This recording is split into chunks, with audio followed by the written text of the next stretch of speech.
A gente volta a falar sobre os nossos assuntos internacionais. O anúncio de um grande decreto no setor da economia feito pelo novo presidente da Argentina, Javier Milei, repercutiu entre a população do país na noite da última quarta-feira. Quem tem mais detalhes para a gente é o nosso editor de internacional, Fabrício Naidski. Fabrício Naidski, conta para a gente mais detalhes sobre isso. Tudo bom, Paula? Bom dia para você, Rafael, todos que acompanham o Jornal da Manhã.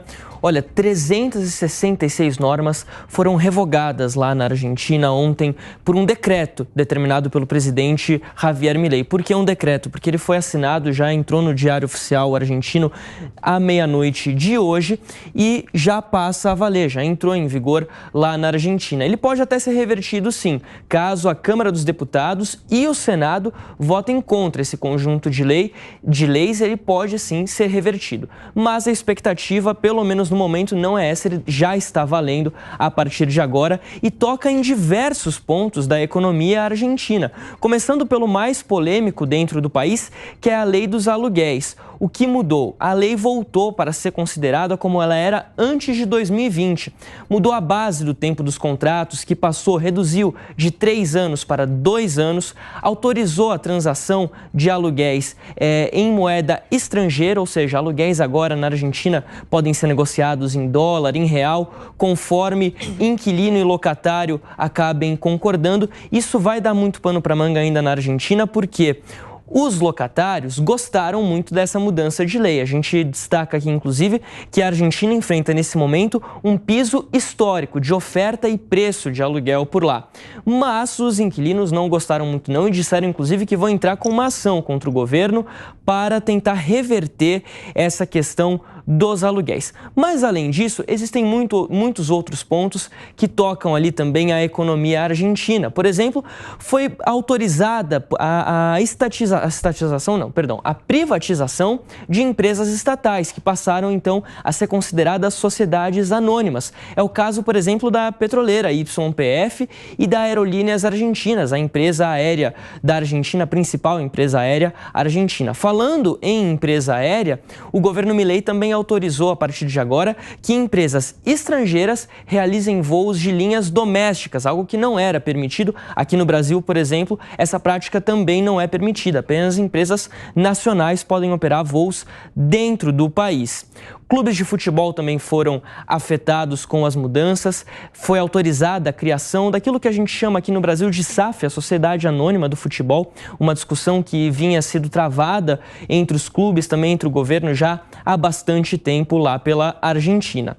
O que acontece, segundo Milei, eu vou até abrir aspas aqui, ele fez um anúncio ontem, um vídeo, ao lado de todos os seus ministros, 12 ministros, e um 13º membro ali, um assessor especial, Federico Sturzenegger, que é ex-presidente do Banco Central durante a gestão de Maurício Macri, e aí Milei afirmou o seguinte, abre aspas, o objetivo é iniciar um caminho de reconstrução do país, devolver a liberdade e autonomia aos indivíduos e começar a desmontar a enorme quantidade de regulações que têm impedido e prejudicado o crescimento econômico.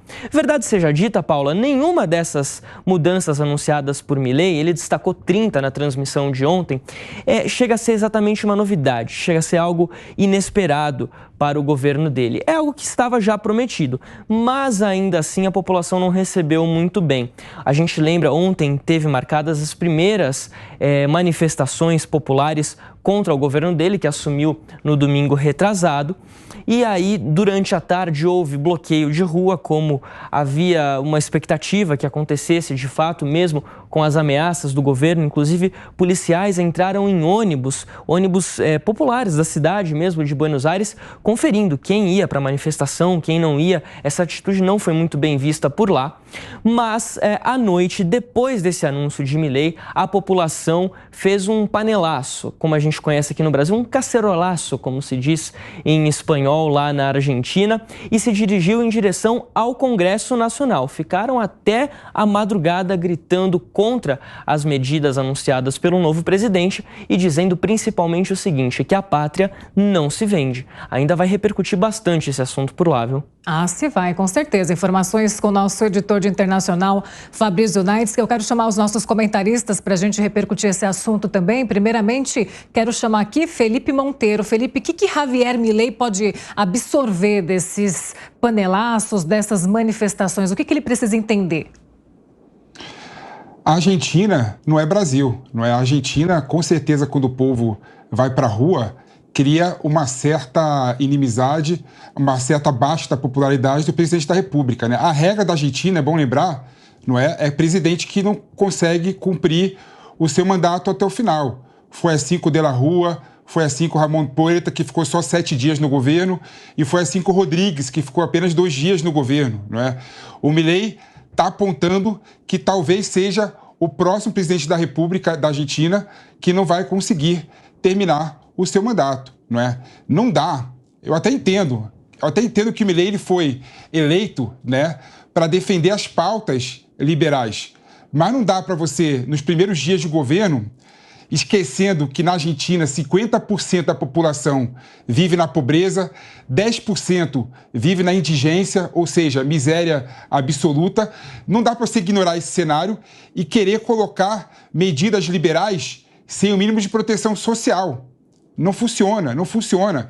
E na Argentina, é bom lembrar, por exemplo, que no governo Macri, o ministro da Fazenda do Milei, quando estava no governo Macri, não resistiu aos panelaços, não resistiu aos escrachos. Em menos de 2 anos de governo, ele pediu para sair do governo Macri.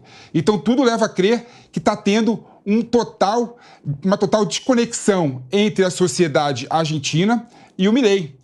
Eu até entendo e defendo que o Milei implemente as pautas liberais dele, mas isso tem que ser feito de forma paulatina. Não dá para ele chegar na cadeira, segurar a caneta e fazer que mude a lei de locação, por exemplo. Olha que absurdo, olha que absurdo.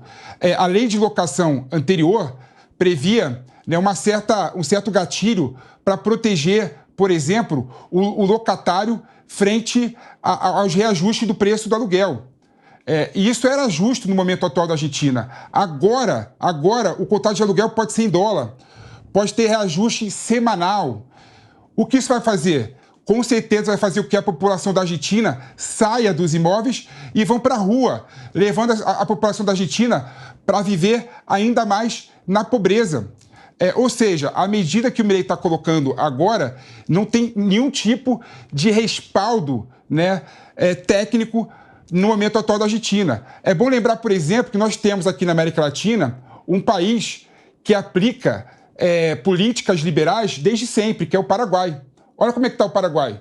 O Paraguai talvez seja o país da América Latina no maior nível de pobreza, né? Ou seja, o receituário liberal, por si só, não funciona em lugar nenhum do mundo. E não vai funcionar na Argentina, ainda mais considerando o contexto atual da economia e da sociedade argentina.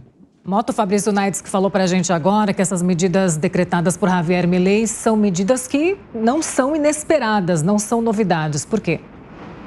Olha, o Milei tem 2 desafios. O primeiro é fazer mudanças no Estado argentino, que é reduzir o tamanho da máquina pública, reduzir a dívida pública, reduzir a interferência do Estado. Mas a segunda missão dele, o segundo desafio, talvez seja o maior de todos, que é mudar a mentalidade do argentino. Explicar para o cidadão que não dá para viver de populismo, que não é possível que todo mundo faça concurso público e vire servidor, que o Estado não é a solução, o Estado é o problema. Essa questão dos aluguéis é um excelente exemplo, já foi amplamente demonstrado em todos os lugares do mundo que a pior coisa que você pode fazer para diminuir a oferta de moradia é controlar o aluguel, criar leis complicadas que tiram o incentivo das pessoas comprarem um imóvel e colocarem para aluguel. Então você diz que está protegendo o inquilino, mas você está gerando um efeito totalmente contrário. Essa tarefa do Milei pode parecer difícil, mas vamos lembrar, a Argentina já foi um dia um dos países mais ricos do mundo.